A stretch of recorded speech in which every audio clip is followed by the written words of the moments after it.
That's right, I'm reading this. Hey everybody, welcome to Cringe with Carlos. Listen up, sports fans. I'm from the Insufferable Bastards podcast. Welcome to a crash course in 1990 cinema, ladies and gentlemen. Don't worry, it'll be quick so you can get back to the fucking Smurf and the fucking Shuli cuck and the fucking guy in a hockey mask. Just 1 second. There were only two great eras in American cinema. A, the 1970s. B, the 1990s. The 70s had this auteur movement that was in direct response to the artistically oppressive studio system that was still turning out crap like Paint Your Wagon in 1969. You ever hear Paint Your Wagon, ladies and gentlemen? It's a goddamn musical Western. Came out in 1969, like I said. You know who starred in Paint Your Wagon? Lee Marvin, Clint Eastwood. That's right, Lee Marvin, Clint Eastwood made one movie together. It was a goddamn musical. 90s cinema was a response to the bloated corporate gluttony that had taken over our theaters in the 1980s and early 1990s. I hate to break it to you, umlaut. Rambo 2 and 3 were complete shit. Lethal Weapon 2 is for morons, Obnoxious John.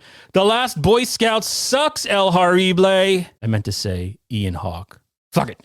Go read Spike, Mike, Slackers, and Dykes. That's a book. 70s gave us auteur writer-directors like Billy Friedkin, and I can call him Billy.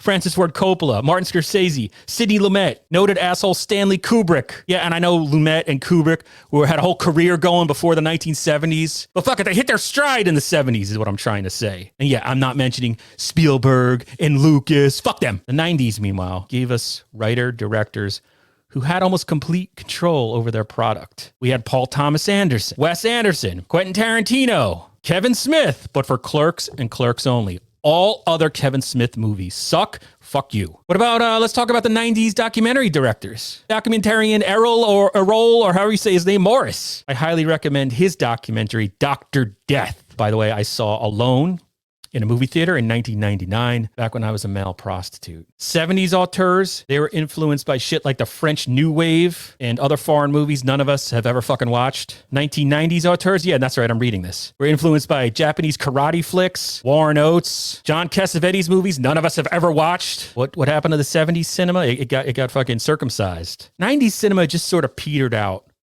Promising directors like John Dahl, The Last Seduction, Carl Franklin, One False Move, migrated into television. Also, the architect of the whole resurgence of independent film in the 1990s, yeah, he turned out to be a scumbag, repeated rapist, but he'll be dead soon in a prison, so no worries there. It just sort of puts a damper when you go back and look through the history. But anyway, listen to me. Go watch Bottle Rocket, Wes Anderson's first film. Guess whose favorite movie it is? That's right, the Z-Man Chad Zumach. That's a fact. Galaga. All right. Christ, I hope this is better than subreddit surfing.